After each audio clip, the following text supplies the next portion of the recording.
I think we can all agree that the world is pretty messed up.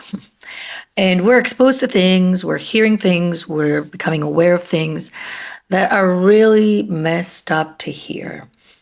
And at the same time, whilst all of this is happening and we are witnessing it, we're also dealing with our own stuff, our own interpersonal relationships, our own trauma, our own, feelings of not feeling good enough and not being content with our lives.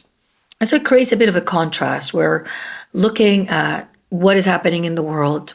And in contrast, we're seeing ourselves. And maybe a lot of you will think, well, all of these things are happening. I shouldn't be worried about these things that are happening to me.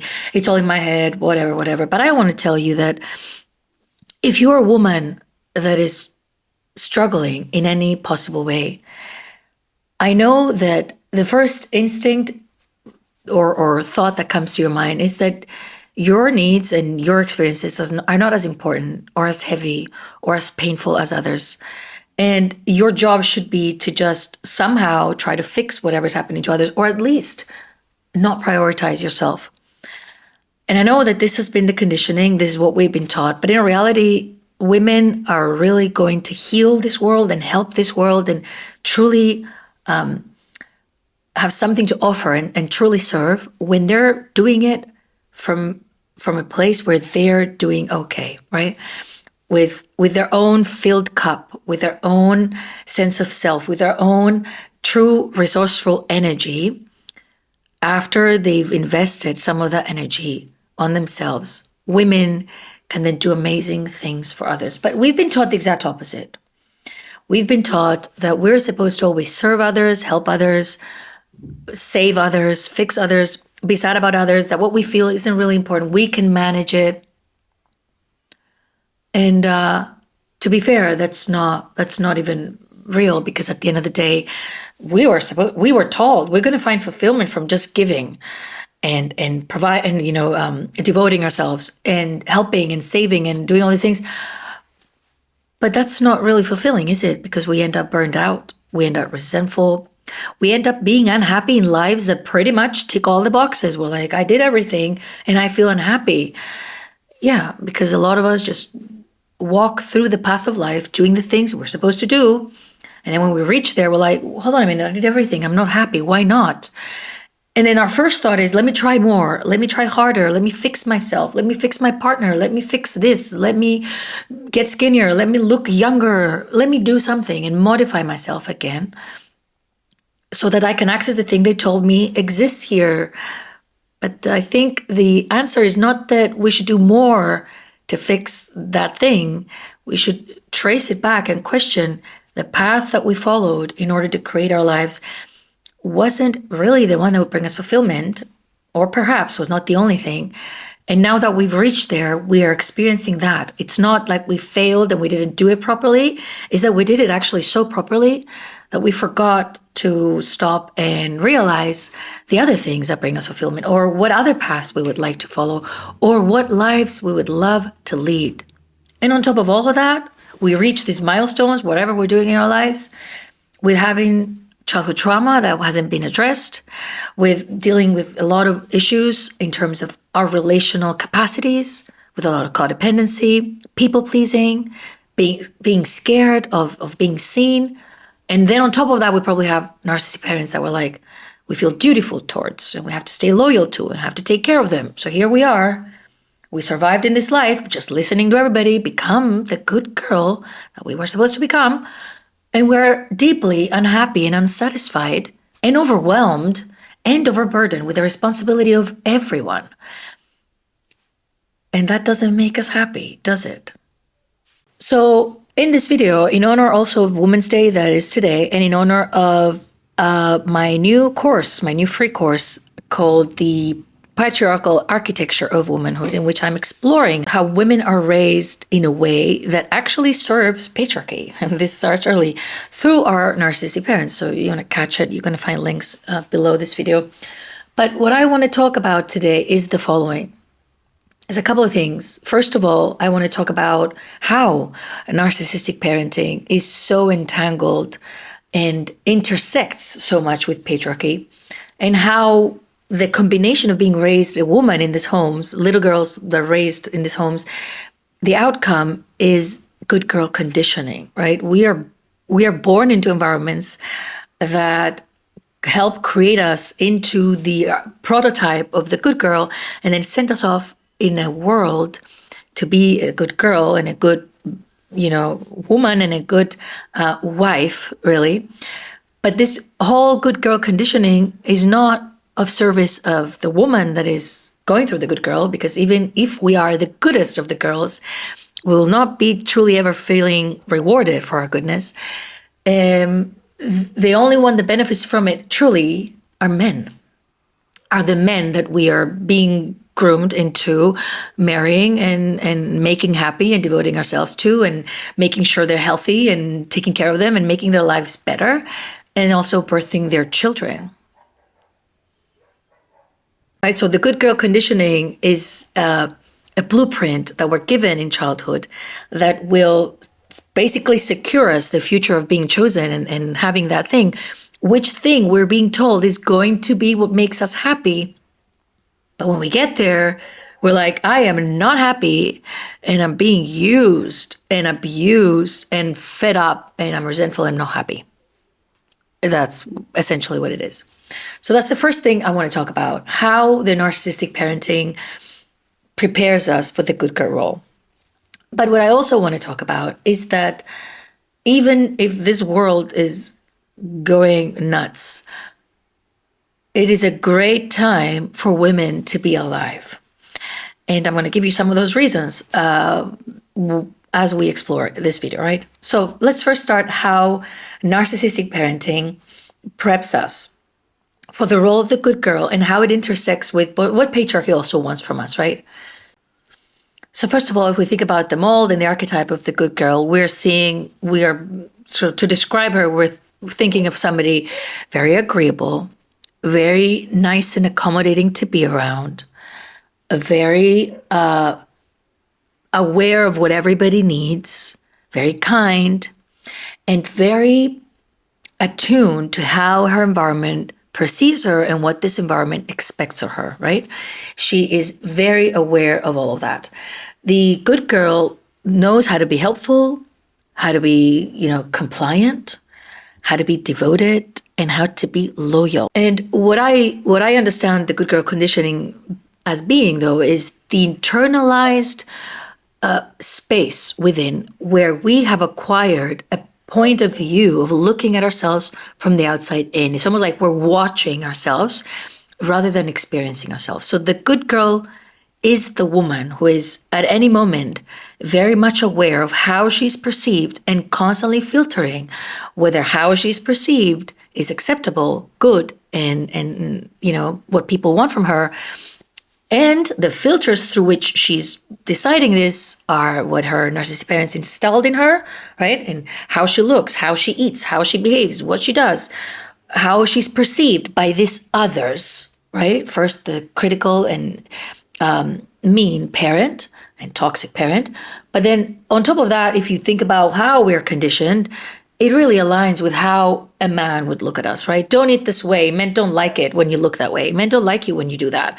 Men won't like you. Nobody's going to want to marry you if you do that, right? I've touched on this in another video, that we are kind of being told that men don't like specific things that all have to do with our expression. Men don't like it when we do this. And so from a young age, when we're kids, our narcissistic parents will look at us or with contempt or tell us not to do certain things. And then eventually, as we start to grow into ourselves, by the way, maybe we're less than 10 years old, what will be brought up is nobody's going to love you if you keep doing that, right? So, and I'm pretty sure many women can relate. You've heard a parent tell you this. Nobody's going to love you if you continue to do that.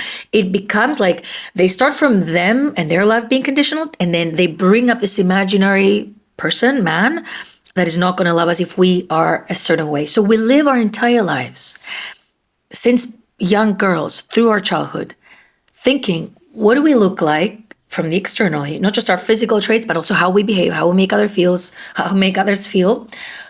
Because we have to be aware of it if we want to be loved, firstly by that parent, and then by the imaginary man, and then by the actual man when they appear, right?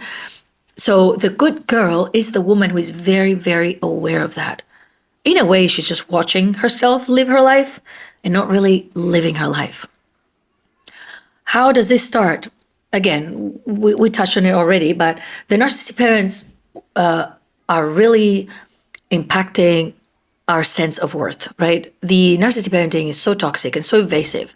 It is a war against our authenticity and our true expression. And what really functions to for them to treat us the way that they do is to shame us a lot. So we go through a lot of shaming for being ourselves, for making mistakes, for being human, for being a woman, for having a body, for being too skinny, for being too, like anything, right? Everything we do. Shaming is the tool that is used in parenting to force us to censor ourselves and to become something different and likable, right? We're shamed into compliance, which means that, first of all, we carry a lot of toxic shame, and also we have no sense of worth. And then if we don't feel worthy, we don't want to be seen. So we're going to hide in the sidelines, and we're the perfect. Look how we're designing the perfect character. We don't feel worthy. We want to be invisible in the background. So someone's assistant, personal assistant, right? Someone's carer, someone who is just supporting someone else. We're taking the supportive actress role in our own lives. And we don't think that anybody would love us for just who we are. So we're already primed for all of this, right? We have and this is all internal. We have this harsh inner critic, which is the invisible man of patriarchy, living in our heads, installed by the parents, and then, contains a lot of the messaging that comes with patriarchy. And wherever we're living in can be intensified differently, right? With how our hair looks, whether it shows our bodies, whatever, right? That changes depending on our culture. But overall, there's a shaming of our womanhood, and we are observing it from externally, right? So we have this inner critic that is horrible. We know that love is conditional. We don't really deserve it. We feel unworthy. And we will do anything. We become very responsible for other people's emotions so that they like us. So we will do anything to be loved. We're very eager to please because we want to be loved and we want to be seen as worthy. This is the starting point in the family. And then we go out in the world, in our workplace, we go in our relationships, we're dating people, we're doing the same thing. We don't just change, be like, oh, no, I'm no longer a child, suddenly I deserve to be treated with respect. No, we come into our adulthood feeling unworthy, not good enough. We know we have to earn love. We already know what we're supposed to do in order to earn that love. And we already know what men want from us. That's what we've been told, right? Based on how we were raised, what God we were made to believe in, all the things had made it so that we know exactly what we're supposed to do in order to be loved. And also we know very well what we're not supposed to do, because if we do it, we'll be very rejected and shamed. And one of the things we're very shamed about, beyond our bodies, our appearance, the fact that we're growing old, all that joke, is if we're angry. So we're going through all of these things, and on top of that, we're not allowed to be angry, because if we are angry and somebody sees us angry, then they'll think we're crazy, and then of course, nobody's ever going to love us. So using the lever of love, since little girls, we were shamed into becoming a good girl that only will find joy and worth and fulfillment when she's chosen by a man, right? Very, very convenient messaging. Very, very convenient messaging. And that's the one thing that we wanted, right? We wanted to be loved, and that's where the whole fantasies and myths of love sort of appeared and made it so that we are very susceptible to believing that the love that we were promised or we're seeing in the movies exists for us if we are whatever enough, right? Pretty enough, thin enough, good enough, smart enough. No, not really smart. That's not really one of the things that are being asked of us, right? If anything, the archetype of the woman who is the chosen, soft, feminine woman is one that doesn't really think too much and is very childlike. And that's another topic that I don't feel like touching on today, but I will just say that the model of the ideal woman and generally the trends around what it's like to be a woman and what we should look like are very, very close to what young girls look like. And this obsession with youth and childlike features is, for me, the sign that what is really attractive is vulnerability and the ability to control someone. It has nothing to do with real features, but the fact and the contrast that the older the woman is, the more worthless she feels in this world is not because of how her aging body looks or her wrinkles. It's because of a mind that cannot be controlled and a woman that isn't vulnerable to be used. Because by that time, she has her resources, she has power, she has awareness.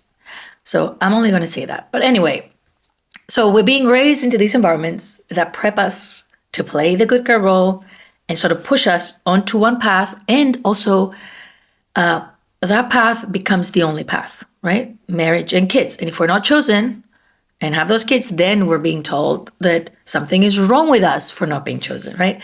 And I've said this before, this isn't a competition, but I'm just saying in this new wave of awareness that we have, not being part of that is not a sign that something is wrong, but perhaps not being part of what we've been indoctrinated to do blindly without really thinking of it, right? Doing it very early, without thinking, without deciding properly, is actually a sign that maybe there's a collective awakening in terms of like, hold on a minute, right? Because it's too soon when you're 20 to decide a partner. But we're being rushed into these things, and obviously we're not as mature and it's not as easy to make those decisions.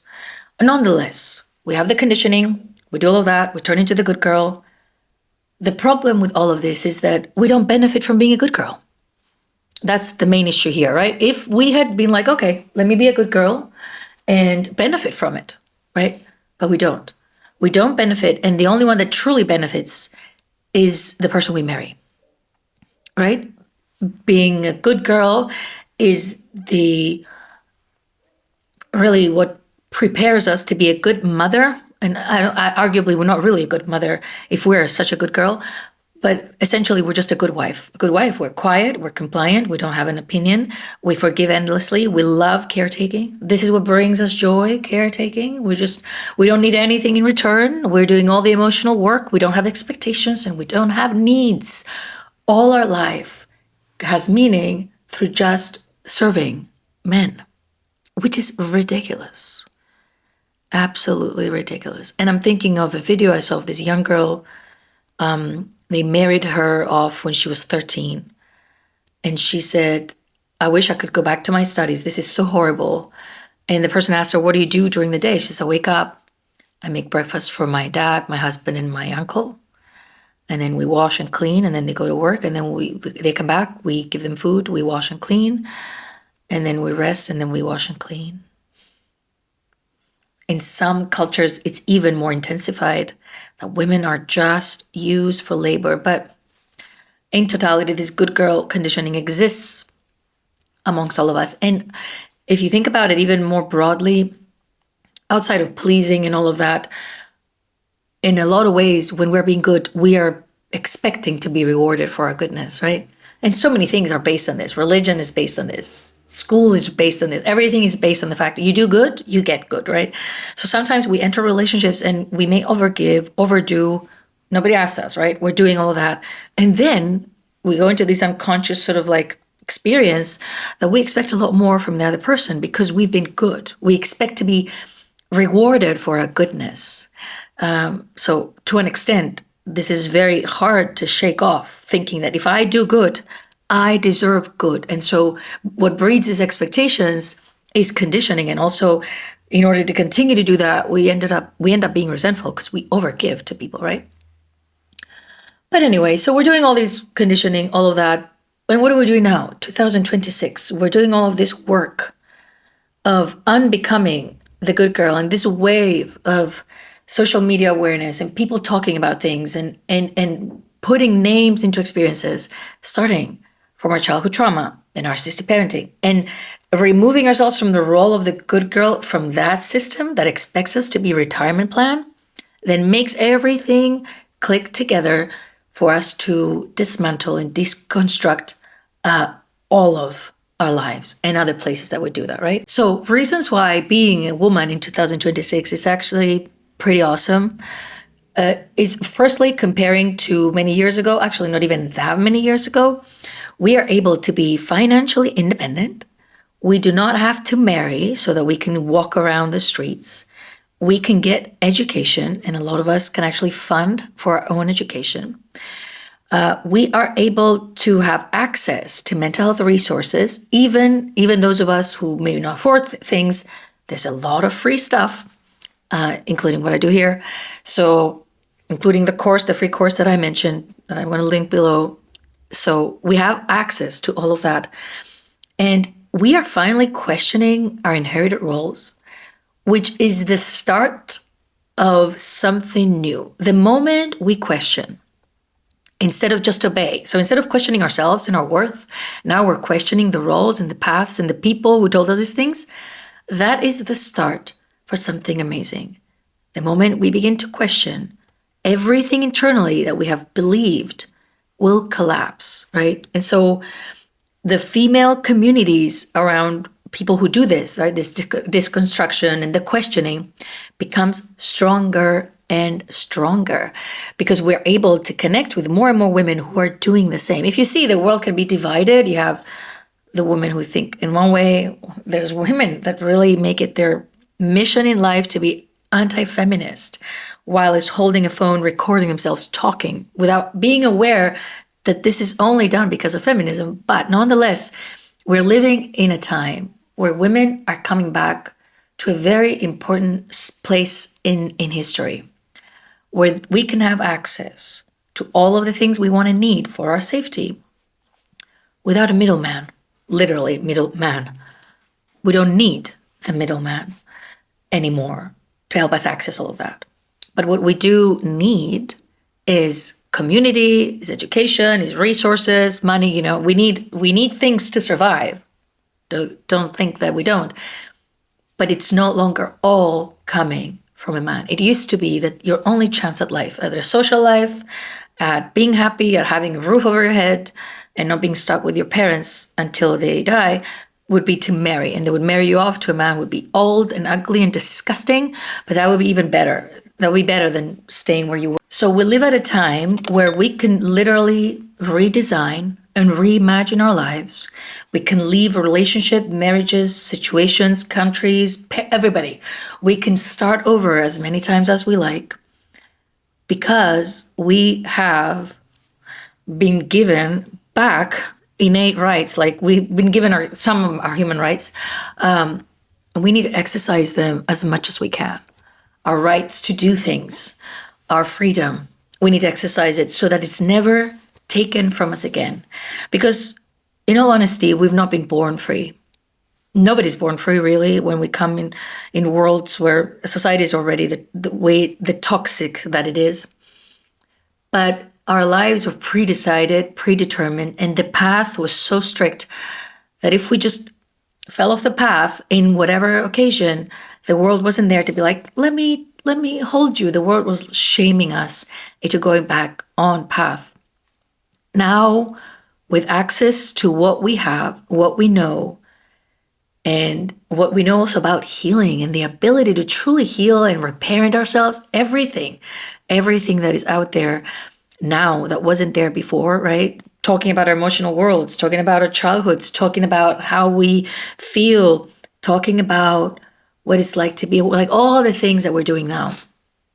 We need to use them. We need to use them and use them fully so that we can become stronger and stronger. And with our strength, then serve the world and help the world in a way that is actually fulfilling, because we're not doing it out of guilt, out of shame, out of obligation. We're doing it out of surplus, right? We're at a place where we're feeling good and we have more and more to give into this world, not from martyrdom or we want to be seen as good. No, it's just from our surplus. We have more and we want to give, right? And I feel like as women, we owe it to ourselves to see ourselves in our own potential, whatever that may be. That doesn't mean we have to be an astrophysicist to reach our potential. We can even be, living at home and having kids if that's what we want. as long as it is something that we decide with our sovereign minds and we feel fulfilled doing it, not because society tells us, but because it genuinely fulfills us, it genuinely makes us happy.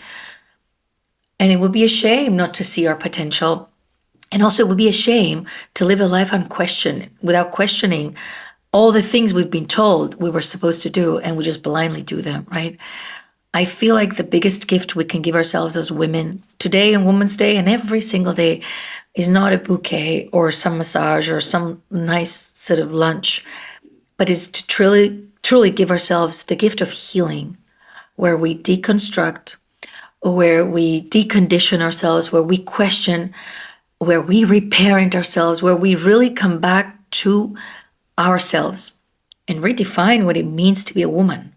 Outside of social norms, outside of religion, outside of what your parents want, outside of what anybody wants, we redefine our experience as women. We finally reclaim our right to exist the way that we want to exist, because we do not owe our lives, our labor, our bodies to anyone. And that's something that was not true years ago. Not true, it has always been true, but unfortunately the circumstances, and still in some countries, are such that a lot of women do not even have freedom over their own bodies, their own choices. They're marrying a kid, like all sorts of crazy stuff is happening. Your opportunity is this. If you're living life right now, confused, lost, overwhelmed, unhappy, I know that deciding to embark on a healing journey can feel also like, oh, do I really need to do that too? Let me just shove it under the rug.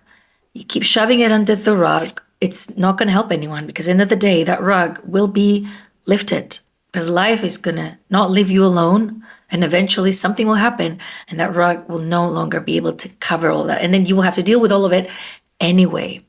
And also, whatever it is you're trying to maintain in your life alive by avoiding the truth of what happened, avoiding setting boundaries, avoiding people pleasing, avoiding pretending to be someone else in order to keep them, there's going to be losses, and some of these things are going to collapse, and you need to start looking at it not as a bad thing, but as something that it is actually going to be the start of something new. And that is the power of womanhood and life itself. It rebirths, right? It ends cycles and it births a new one, and it keeps existing into something new, right?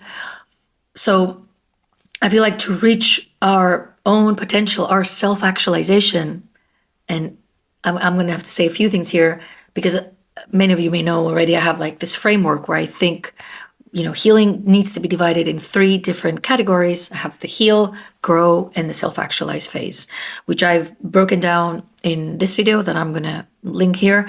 And it's the way that I work with people. It's the program that I structured for people to do this work on their own and follow these phases to get themselves to self-actualization. But about self-actualization, I need to also clarify that it doesn't contain the capitalistic idea of, to be self-actualized, you have to be successful in terms of money, fame, and accolades. Somebody can be self-actualized when they're homeless, for example. A self-actualized person can be a homeless person that one evening found a good spot to sleep and they kept themselves warm. Because self-actualization means this organism that I am, this person that I am today, with the resources that I have today, how can I make the most of that, right? So the homeless person will find a bed that night and sleep well. You can find a moment in that day to do something great for you with the resources that you have. And in reality, this is the issue. When we heal, we're no longer struggling with everything and all of this mess and all of this inner fragmentation and inner argument and inner self-hatred and all that. And there's more space for us to use our resources, right? So we become more resourceful. There's more space for us. There's more ideas for us. And it comes almost naturally. For me, I would have never imagined myself doing the work that I do. Although from a very young age, I knew I wanted to be a psychologist. I went to study psychology. The moment I graduated high school, I never thought this would be my path. Although I followed people who did that. I learned a lot. I loved it. I never saw myself. I never even thought about myself, one day I would be doing that kind of thing. And then as I embarked on my own healing journey, the natural way of me using my then open capacity was to put myself out there, to be seen, to share my story, to share my knowledge, to show myself, right? To show up in my life, because I wasn't showing up. I was underperforming in every single area of my life. And although I wasn't as under resourced, right? I couldn't get ahead of nothing. I couldn't do anything. But it was because I lived in my mind so much self-hatred, self-criticism, so much shame. All of these things were occupying me. And also, don't get me started, falling in love all the time. And that was a mess for me, right? And when I just kind of like took a step back from all that and focused on myself and focused on my inner healing, which is what then I came out and told the world, that's how you heal, right? This is the work that I preach, is the work that I've done. And the way that I created my programs and everything that I teach really is things that I've come across in my journey, or I'm still coming across as I grow and evolve, because it's not static, right? Humans, we grow, we evolve, we go back, we go forth. But I think if we sit down as women and do the basic work of evaluating some of the relationships in our lives, and again, go to this video to see the steps. If we do this work, then we're already in a better position that we were before doing this work. And we're more aware and we're more sovereign. And when we're aware and sovereign, we have more choices. Something that is a gift. Unfortunately, it had to be given to us. It was taken away. Freedoms were taken away and then given to us as a gift. But nonetheless, we have them. So use them. And use your one and only life to make the most of it and enjoy it and self-actualize it in whatever capacity you can today, right? Again, you don't have to go to space. You just have to do the best with what you have now and today. And that could be just a small thing or a big thing, or committing to something bigger, signing up to do something, to study, to go to therapy, to heal, that's an option. But it can also be just today journaling a little bit, or doing something, setting some goals and working with what you have to achieve them and to optimize your experience and to make the most of your freedom, because a healed woman is a free woman. I will never be tired of saying this. And the card of the camera is going to run out. So happy Women's Day every single day. I'll see you soon.